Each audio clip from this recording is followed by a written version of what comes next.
Hello, everybody, and welcome to United Women Singapore's Distinguished Speaker Series. We are truly honored, delighted to have with us today, as part of our Distinguished Speaker Series, the first for the year 2022, and of course, celebrating International Women's Day, International Women's Month. We have with us Alison Loehnis, who is president of luxury and fashion at Net-A-Porter, Mr. Porter, and the Outnet, all of which are part of Net-A-Porter Group, the world's leading online luxury and fashion retailer. So for all of you who know United Women Singapore, we are a local Singapore-based non-profit NGO, and our focus is all about gender equality, women's empowerment, and building the pipeline of future women leaders. We do this through education, training, advocacy, and a myriad of different support mechanisms. But our Distinguished Speaker Series we're very proud of, because we have with us women and men, in some instances, who are inspirational, who give us hope and help provide us with great counsel and advice, and in fact, do exactly what we want, which is to build that pipeline of future women leaders by inspiring, by mentoring, and by giving that wonderful counsel and advice that can't be sought after elsewhere. So I am delighted to introduce Alison. Alison joined Net-A-Porter in 2007 and is in fact responsible for much of the major strategic growth around the world. And she is in fact responsible for the global expansion of the business into the new regional hubs in the US, in Asia, here of course, and the Middle East. She is renowned for being a passionate advocate of the customer and is focused on personalization and localization of the digital shopping experience, really to ensure that all customers get a deeper, more meaningful engagement. And here's the really impressive number. The group has 1.2 billion strong audience around the world on its online destinations. That's an amazing number. She's also, I'm pleased to say, a strong and committed advocate for diversity, inclusion, and of course, empowerment and engagement, driving DEI, not only in the workplace, but beyond. Alison, thank you so much for joining us today. What a treat to have you on. Thank you so much, Georgette. I'm very, very honored to be included and to be kicking off your series. So thank you for having me. Truly delighted. And we're getting the numbers coming in, and I'm thrilled to see that. Everybody's been very, very excited. In fact, I have to say, we've had so many questions sent in advance, Alison, for you to answer. We thought, what's the best way to deal with this? It's tough to answer each one in turn. So we thought, here, we're going to take many of those questions and incorporate them in our chat, in our discussion, and in our conversation. That way, you're actually able to respond directly to those who send those questions in. I hope that's okay with you. That's absolutely perfect. Thank you. All right. Thank you everyone who submitted questions. It's appreciated. What a treat, what an honor, what an opportunity. So let's kick off right away with the business, right? The evolution of Net-A-Porter as a pioneer in luxury and fashion e-commerce. Right. Now, Net-A-Porter has been in this leading position in luxury e-commerce business. How did this evolve from the perspective of technology, the product, merchandise, and your favorite, the focus on the consumer. Can you share that with us? Yeah, I think, you know, the last point really is almost the answer to the rest, which is really the focus on the customer. And when I look at the sort of evolution of the business overall, and things have changed tremendously, and I know we'll come on to how and why and what, but really a consistent touchstone for us has been the customer. Everything we do is for her or for him. And we're really unflagging in that area of focus. So what I would say in breaking it down in terms of evolution, and this will be broad stroke, because of course, I think to get into the detail, I'd love it. We'd be chatting for hours and we might lose some of our audience, but we're fixating. If I focus on technology, right? And I think about, you know, when I joined the business, several years ago, what's evolved. Okay, so then what it had evolved is really, okay, an evolution of I'm going from a store to actually I can buy things online. And that was not even an evolution, that appeared to be a revolution. You know, and I could regale you with stories of knocking on doors of brands and businesses saying, actually, no, it'll work. Like people buy stuff online, they don't have to touch it. Fine. So that was point one. I think what we've seen so rapidly since, in the same way there was a migration, if you will, or an adaptation or an adoption rather, of moving online from solely bricks and mortar, we've then seen mobile. And for anyone in the APAC region, it'll be a bit of a yawn because, of course, mobile has really been prominent for such a long time, less so in the West. Right, gaining traction, and we're seeing more and more sort of mobile pushing ahead. But that's been one area that we've seen move really, really at pace. I think within technology overall, again, an area where APAC has had the lead is on live stream, which again is newer to the West, but this whole way of showcasing your content. And for us, it's a fantastic medium because we've, you know, our premise at Net-A-Porter really has always been a fashion magazine that you can shop from. And so this intersection of great content and phenomenal shopping coming together, live stream is an amazing enabler for that. Then I think about the way in which you look for product, right? So of course we've got search and all these things, but how do you shop in the same way we want you to shop off the virtual page of a magazine? How do you shop what's in front of you? And that's where, you know, we develop visual search on Mr. Porter and Net-A-Porter. So I love what Georgette's wearing. I take a picture and then we find the closest match within our catalog. So that's really harnessing technology. And then that's really around the sort of shopping experience. But I think one area that I'm incredibly excited about, which ties in the shopping experience, but also our efforts to really help foster a more circular sort of fashion economy, is around digital ID. So really it's marrying technology and the product. And it's right now, it's available on certain products within Net-A-Porter, Mr. Porter, and the Outnet. And so the idea is it's not just showing the provenance, which of course is important, but it will also offer you care instructions, which could increase the longevity of your product. And should you down the line decide to sell it again, it could be a great marker of authenticity. So that's really on the tech side. In terms of evolution from a consumer standpoint, obviously we've seen adoption of new platforms, which we're coming on to. So it's desktop, it's laptop, and then it was mobile, and now it's new mediums as well. People shopping also through social, seeing the value of Instagram actually as a tool for shopping, and I think more often than not, inspiration. But what we've seen, you know, on women's wear, and the customers are quite different, and maybe we'll get onto that a bit later across the 3 stores. Yes. But knowing in the world of Net-A-Porter, for example, we have a customer who loves new. She likes to be the first to get into a trend. She likes to try the new design. Of course, she's looking for the best brands in the world, but if we found an amazing Singaporean designer that no one's ever seen before, she wants to be the first to have it. And that's really remained consistent since day one. I suppose something that we've seen really gaining momentum is what we describe as values-led purchasing.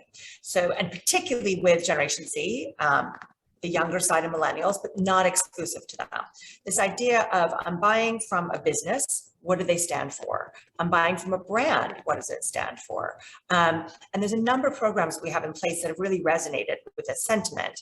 The first one has been around bringing new talent in front of our big audience, and that's through programs that we have, for example, called the Vanguard on Net-A-Porter, where we're introducing new designers, and we have this education fund. On Mr. Porter, we have a similar program called Futures, and customers, again, they see it really as sort of symbiotic, because they're getting this amazing product first, they're learning about new talent, but also they're helping foster this sort of next generation of fashion designers.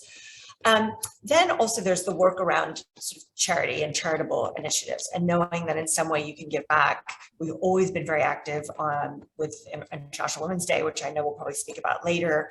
Mr. Porter is very involved in men's mental health and has a whole program called Health in Mind, which is supported by both content, but also product where you can buy and actually help contribute.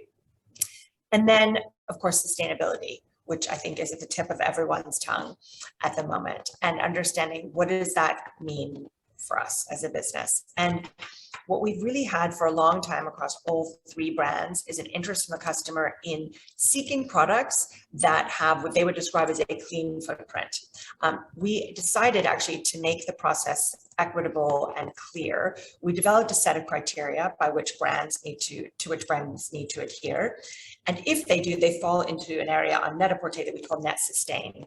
And that has really grown from strength to strength in terms of the appetite from a customer, but also the number of brands. And the idea behind it is just, if you are a customer who wants to shop solely through a conscious lens, it's a one-stop shop. And if not, we're actually just offering you more content and information about that product or that brand. And what we found when we surveyed the customers, our customers is 80% of our customers, sustainability plays a role in the purchase decision. And Singapore, coming back to the early adoption piece I mentioned earlier, Singapore, what we've seen specifically, even before Net Sustain, is customers were opting in for basic packaging. And they were saying, give me as little packaging as possible, just so that actually, I don't necessarily, unless it was for gift giving.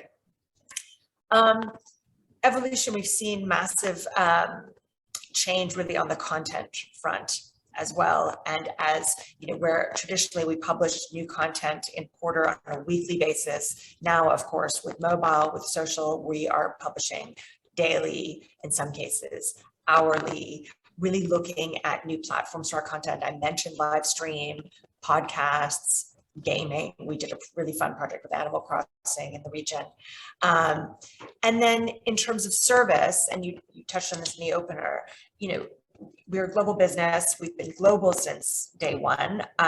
I wouldn't say we've been super local since day one. So we could get stuff to you wherever you were, but localization has become a very strong priority for us, which is making sure that when we're selling to you or speaking with you or communicating with you in your region, we are offering you the most relevant content to wherever you live, the most relevant product, but also the service. How does the customer in Singapore want to, what is most important, and really making sure that we're tailoring the service to our most significant regions. And then last but not least, product. We started off with, at least within my universe, with Net-A-Porter selling women's wear. We then launched the Outnet, which was selling end of season women's wear, previous season women's wear, and then menswear. So the categories grew, and within them, the appetite for more selection grew. So in the case of Net-A-Porter, we expanded to include beauty, fine jewelry and watches, sport, which has been a very strong category for us as well, Net Sustain homeware, which we just debuted. In the case of Mr. Porter, including lifestyle, also fine jewelry. Watches is strong, but what we're seeing is actually jewelry sales for men are growing like this.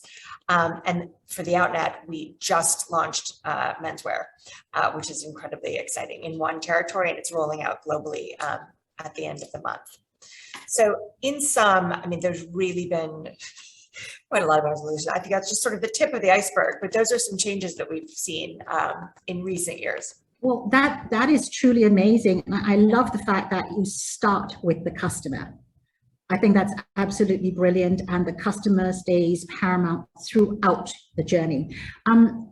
Everybody's watched the video at the start, and I thought it was absolutely brilliant how you showed the singularity of a customer, that universe of one, right? And her choice, her selection, but the machinery behind the scenes of getting that product, what she wanted, what she desired to her. That juxtapositioning was fabulous. And the care, the customization, the personalization, amazing. But it's all that behind the scenes, but we don't know that. We just click, we know we're going to get some great quality merchandise, and it comes. But the technology behind, Alison, that's key, isn't it? And that's key to why Net-A-Porter and all the other brands have succeeded so well, the platforms. Yeah, and I'd say, thank you firstly for the kind words. I'd say that it's technology, but it's not technology for technology's sake. And that might sound very obvious, but I think one of the challenges that we face on a regular basis is that with the rapid evolution of technology and new platforms and new mediums and newness, right? It's very easy to get caught up with a new shiny thing, right? Particularly if you're an entrepreneurially spirited business, right? You say, oh my gosh, but what the sense check that we always do is, what does this mean for the customer? Because what you find is that actually there can be lots of newness around that's super cool, but at the end, it's a little bit gimmicky. So the question we always ask ourselves is it going to make your life easier? How is it going to improve the experience? And when you talk about that footage in the video on the distribution centers, for example, to me, it's a very good illustration of what I describe as this sort of marriage of hi-fi and lo-fi in our business. And sometimes, I like to think, because our colors, people, are black and white. And to me, the black and white is also that combination of sort of analog and digital. Yes. And so if you look at, there was that scene in the warehouse where we have these amazing robotic cranes picking and packing product. But what they're really doing is they're picking and packing product, and that's all automated, not a human being inside. But that product is then being put in a tote, which goes down a conveyor, and it's delivered to a person.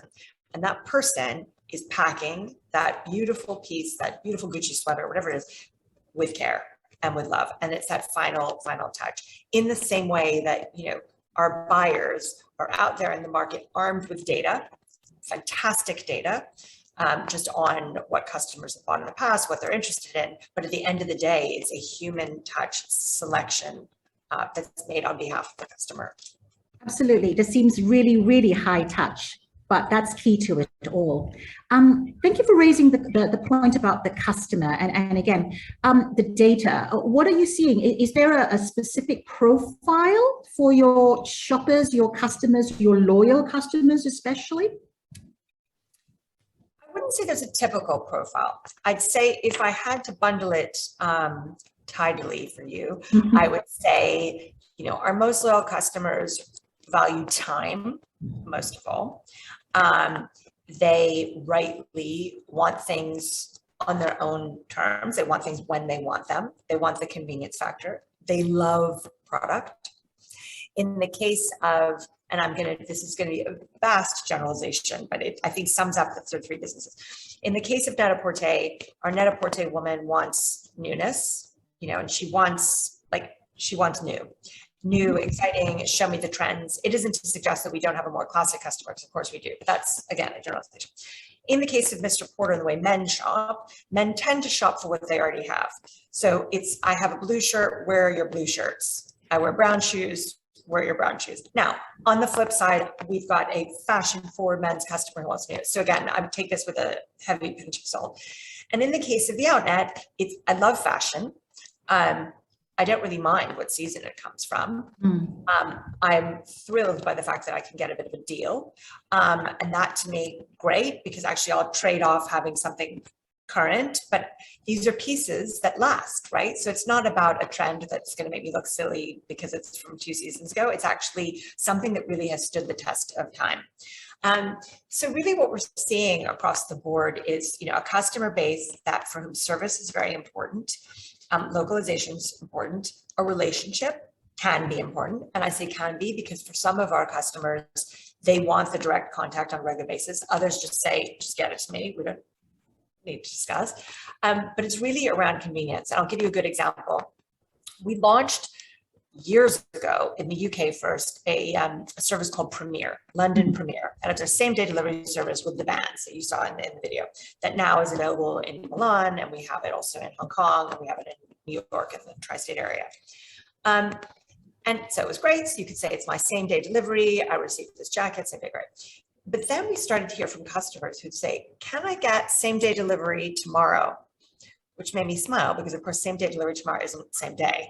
But really what they were saying is, can I have a bit more choice in terms of exactly when I get something delivered by you as opposed to things coming through DHL? And that just gives you a small example. And what you saw in the video around wait and return also is one of my favorite examples, because the idea came from one of our drivers, one of our London Premier van drivers. And I love this story because to me, it really illustrates how customer-centric we are throughout the entire organization. So one of the drivers several years ago had said, listen, I hope it's okay, but sometimes, normally what happens is you order something, we drive, ding dong, great, you get it, we leave. If it fits you, wonderful. If not, we come back and get it. But this guy said, well, I hope it's okay, but there's some homes that I deliver to with frequency, so I kind of know the people I'm delivering to. And occasionally they ask me, do you mind if can you just wait? Can I just run upstairs and try it on? And that way, if it doesn't work, I can give it back to you. And he said, I hope it's okay. Sometimes I do this.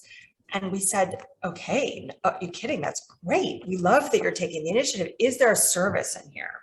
And that's where wait and return, which you saw featured in the video, that's where it came from. What a great story. But it also speaks to the fact that it's the culture of the organization. It's the values of the organization that you've built, that everybody is empowered to take out those initiatives, to be observant and to put customers first, including those drivers, especially that particular driver. What a great story. I hope he's still driving for you. Yes, yes. He's not going anywhere. Perfect, perfect. He's going lots of places, but for us. Excellent.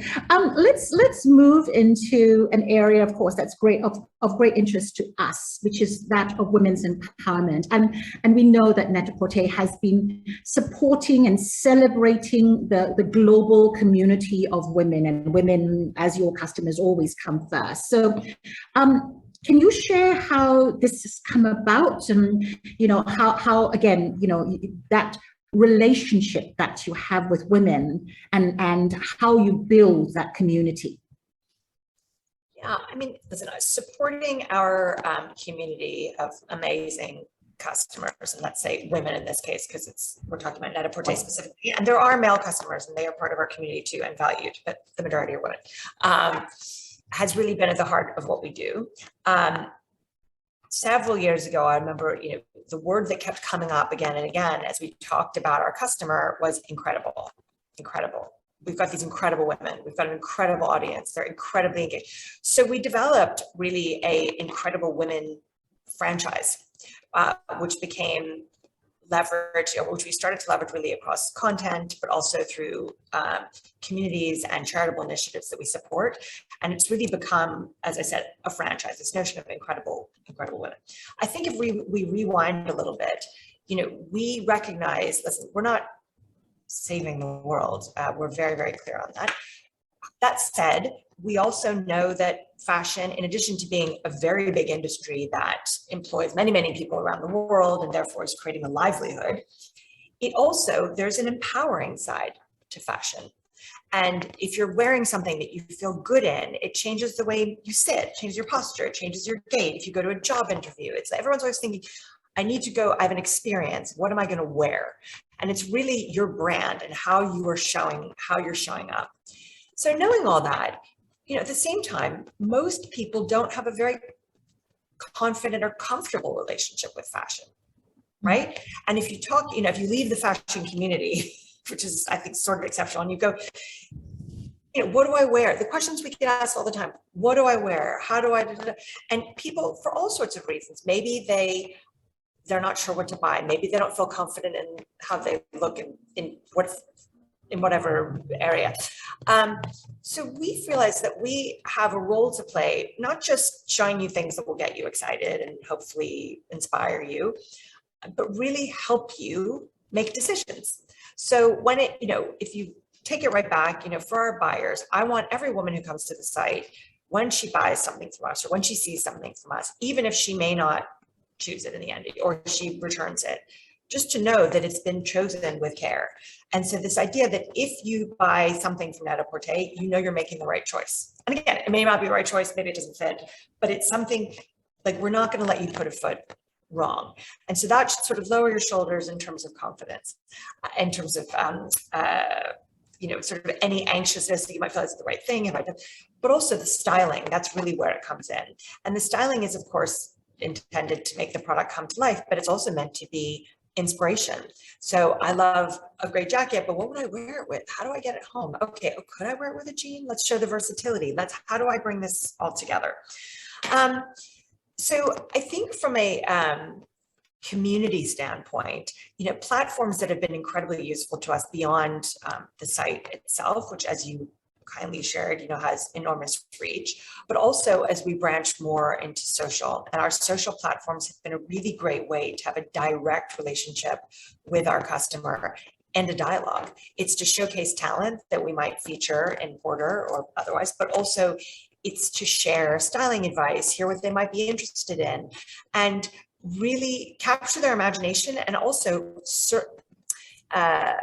problem solve to a certain degree. Mm-hmm. And a really good example of that would be during the pandemic and the first lockdown, when we realized that, for some customers, they saw looking at Net-A-Porter and shopping or Mr. Porter or the Outnet as a much needed distraction, and they wanted to buy because they wanted, maybe they needed things. But in other cases, they were home. And so we thought, well, how could we be helpful? So we started a service where we did, for our most engaged clients, a wardrobe consultation. Because there are people that were home, and that's why everyone started like reorganizing their bookshelves and doing all things like this, where it was like, okay, I've got stuff, I bought stuff from you guys, I need to sort out my closet. And we started to do that, and it really, really resonated. And it was this one-way dialogue. And so, in the same way that I described to you the sort of the conveyor belts and then bringing something to an individual, even though we've got the scale and we've got the machinery, so to speak, to reach a very large audience, at the end of the day, we want it to feel like a very personal experience. Absolutely. And when we love that, and again, it is high touch. It is all about the customer, the passion with which you talk about the customer. That comes across, Alison, without a doubt. So let's move on a little bit.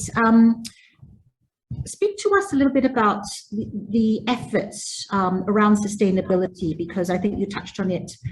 It's growing in importance. You cited the example of Singapore, where packaging is less, less fussy about packaging, though that's signature of Net-A-Porter's beautiful packaging and care with which it is given.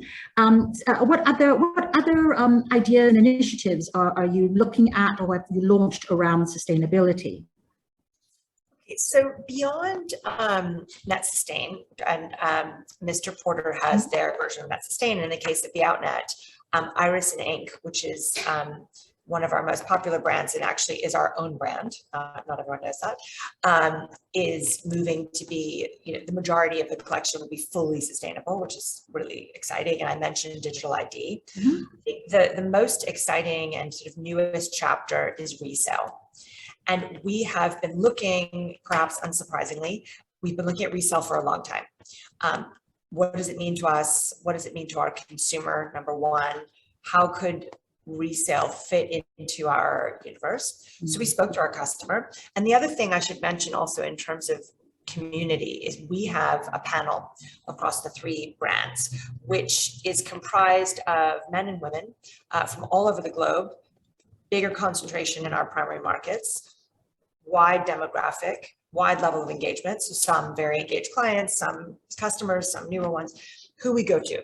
And we would go to for specific things. So for example, on Net-A-Porter, when we were launching beauty, we went to the panel and said, okay, what are your favorite brands? What do you use? What's your regime? And the data and the information we get back is really incredibly valuable. So we went to the panel a while back, and what we learned, the most recent stat is about roughly 2/3 of our customers are either engaged in resale or interested in some kind of resale. And specifically, they're looking to sell. Okay, so that was very helpful. It wasn't a surprise, but that was sort of very helpful in terms of, okay. And so we started meeting with and looking at a lot of different businesses. We announced a few months ago a partnership with Reflaunt, Yes. which is rolling out market by market. I was adamant that the experience had to be commensurate with the service and the experience you can get from us. So I actually road tested it and all the other programs. And what I loved about Reflaunt is that it was genuine. I mean, I sound like an advertorial, but it was genuinely seamless. You know, you list your stuff. It couldn't be easier. They come, they take it away, they list. But the exciting thing too is that they reach out, they're sort of an aggregator. So they reach out to marketplaces all around or to other businesses so that it makes sure that you get the most attractive price for what you're selling. They also had this thing that I've never seen anyone else do, which was for certain bags of certain designers, it's an immediate buyback. So rather than you waiting for it to sell, they'll say, "Ooh, you've got a blah, blah bag. We want that. We'll pay you now for it because we know we're going to sell it down the line," which I think for customers is really interesting. And you can get paid through credit on our site, or you can get paid in cash. Early days, what we found is most people are taking up credit. It's appealing to a broad audience, more heavily concentrated on millennial, which is also not totally surprising. One thing that I think surprised Reflaunt and is probably a bit different to the rest of the sort of resale industry is the bulk of sales are on ready to wear. Whereas bags and shoes are usually the drivers. And it's at a distance surprising, but given our business, perhaps less surprising, because actually ready-to-wear is our biggest category, which shows you really the engagement our customer has with fashion. I mean, don't get me wrong, we've got a big bag business and a shoe business, but ready-to-wear is really where our sweet spot is. So it is rolling out more broadly across all three brands, and it's something we're incredibly excited about. Well, we'll be watching with great interest. And if ever you decide you want to include a panel from Singapore, I'm sure many of the women and men on today's webinar would be very happy to put their hands up. Great. Well, they can join the other panel members from Singapore with pleasure. There you go. There you go. Now, let's move on, because we had a number of questions directed to you, Alison. Folks want to know, Alison. They want to know, what's your leadership style? What motivates you? What gets you out of bed every morning?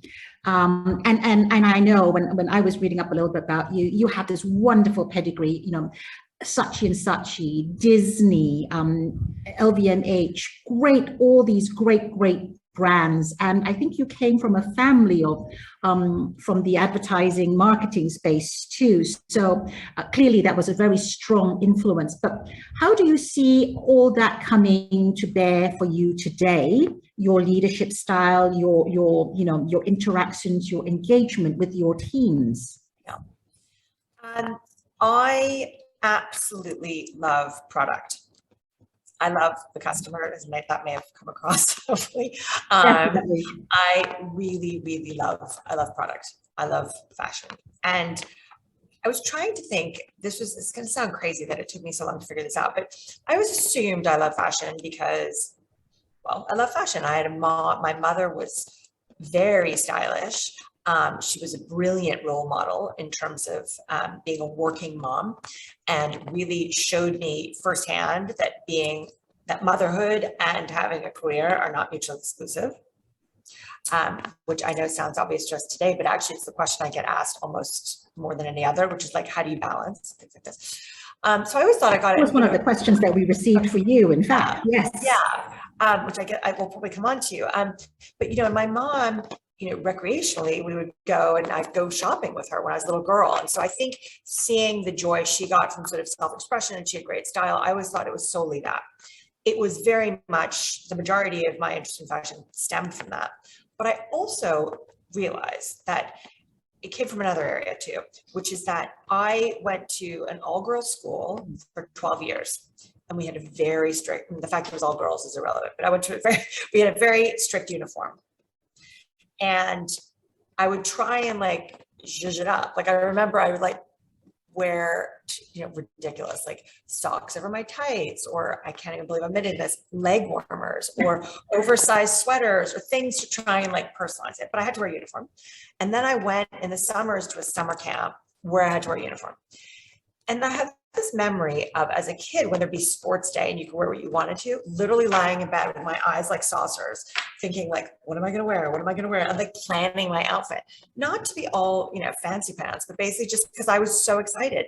So what I realized is that fashion for me has always been about freedom, self-expression, and choice. And so I think that gets me super excited. In terms of what gets me out of bed, I love our business. I love our brands. I love my teams. And so, when you talk earlier about, my creating a culture, I don't do anything. I mean, it's none of it's me. I am part of a community here, and I feel very, very fortunate. I work with exceptional people who are exceptionally talented and also great to be around.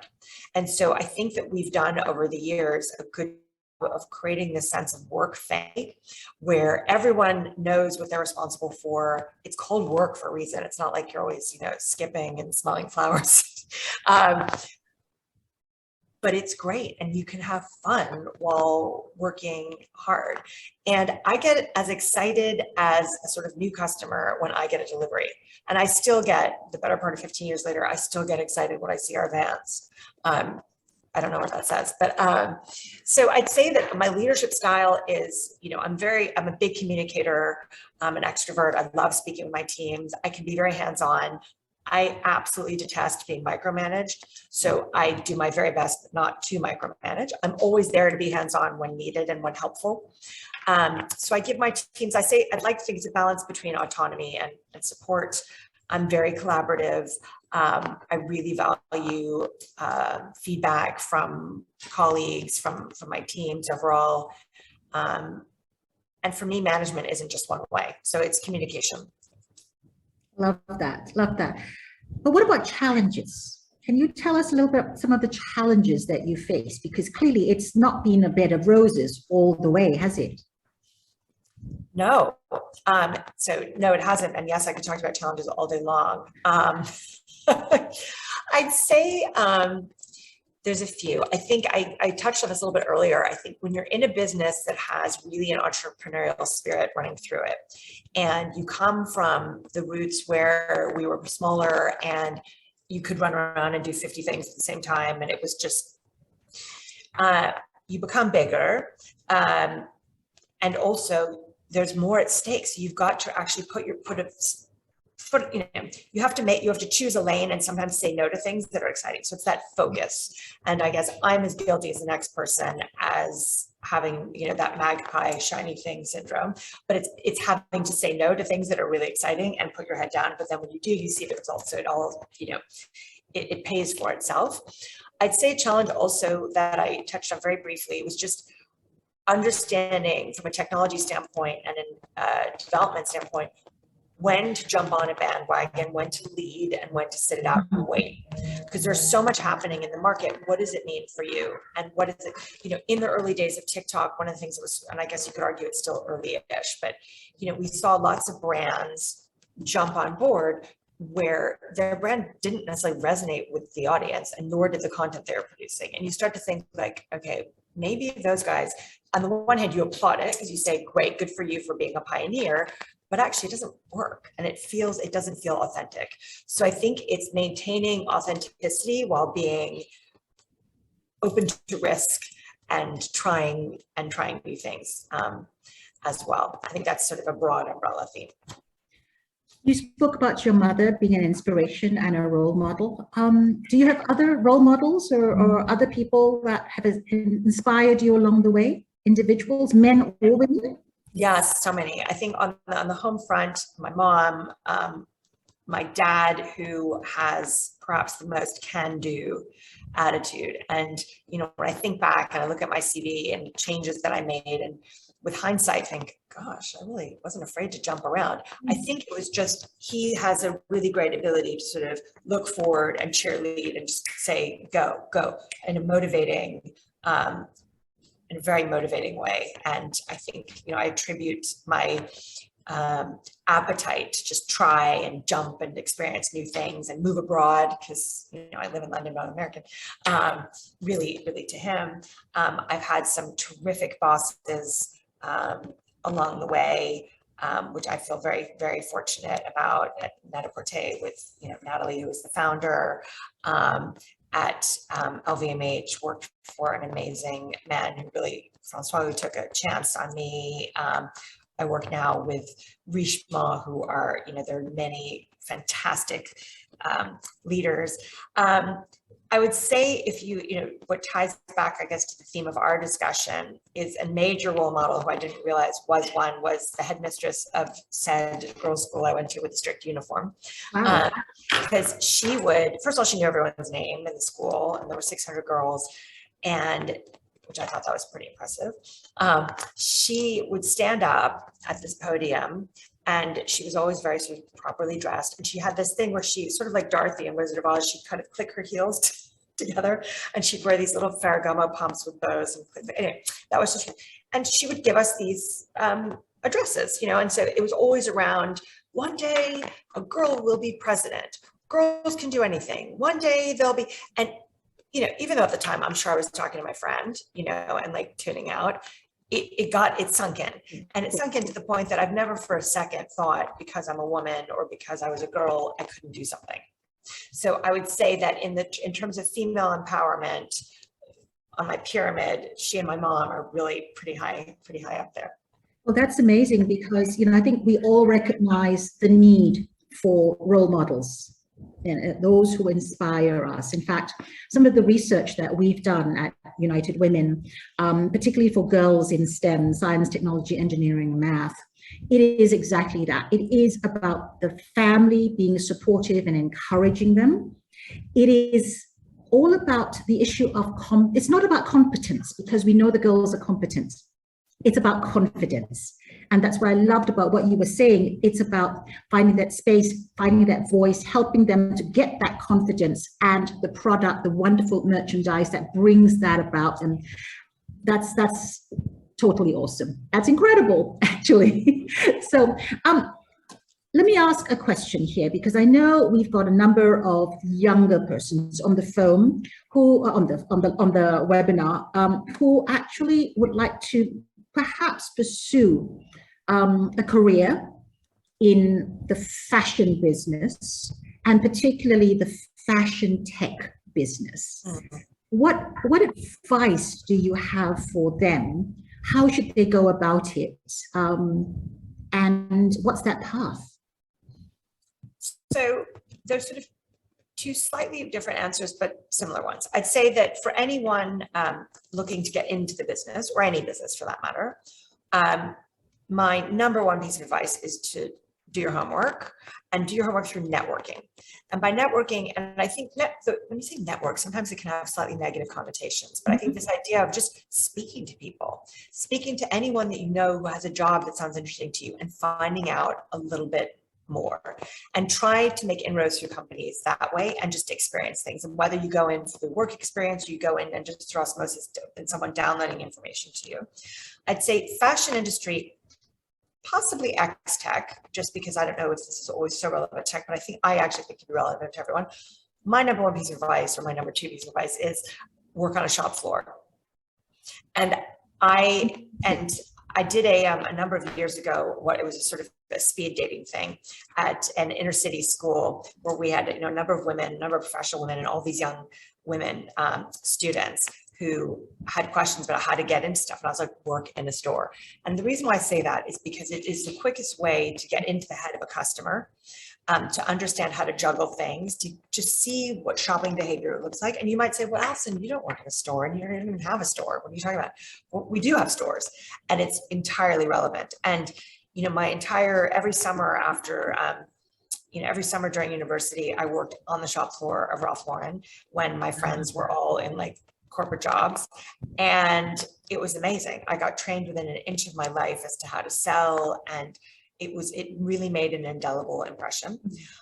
What I would say on the tech side is those experiences also certainly cannot hurt. And I think actually the more customer centric you are in all parts of the organization, I think the better the organization performs, a customer facing one. I would just say it probably on the technology side, it requires the most resilience, because I think it's still the area across many, many businesses where women are not as well represented as they should be. And I look at our business, for example, and I'm very proud to work in a business which is 65%, I think, female from a managerial standpoint. I think it's about 50% of all the management level jobs and above are held by women. Within tech, 30% of our developers are women, which is really very high given the space, but it should be higher. It should be higher than that.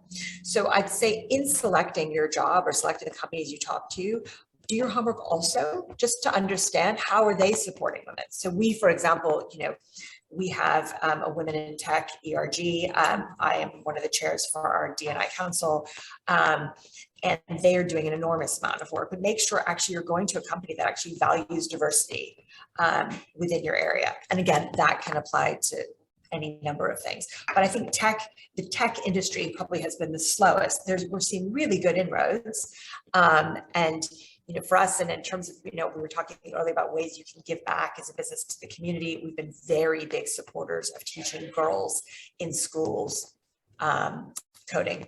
And it's something we've been involved in for a very, very long period of time. Because again, that's the workforce of the not so distant future. But I think, with anyone trying to get a job in any space, resilience is key. Absolutely. Great advice, wonderful, inspirational words. And you have been an inspiration to all of us today, this evening, Singapore time here, morning your time in London. It's been great. Thank you so much. We could go on for hours, Alison, but we have to respect your time. We appreciate what you've given us already. And we are extremely appreciative of the fact that, and your generosity, my goodness, everyone here on the line right now is going to be, qualifies for a special US $150 shopping credit on Net-A-Porter. Thank you so much. Thank you. That's so kind. And not only that, I want to tell everybody on this webinar that it didn't stop there. Your generosity also extended to the donation of a very fabulous Judith Lieber clutch for our snow auction, fundraising auction, which is online right now.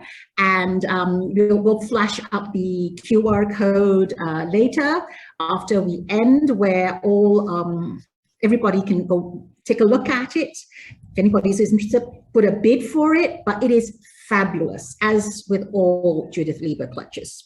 So Alison Loehnis, thank you for your time. Thank you for inspiring the next generation of girls to know that they can move into leadership, that they can take every challenge and turn it around and have so much fun in the process and be so passionate. Thank you for putting the customer first. Thank you so much, Georgette, and thank you so much, everyone, for joining. I can see we have 100. I haven't looked at the number because I didn't want to. We have lots of people along the way. On the camera, but it's a great group. So thank you so much, everyone. Have a great evening and happy shopping. Thank you again, and everybody have a wonderful evening. Stay safe as always.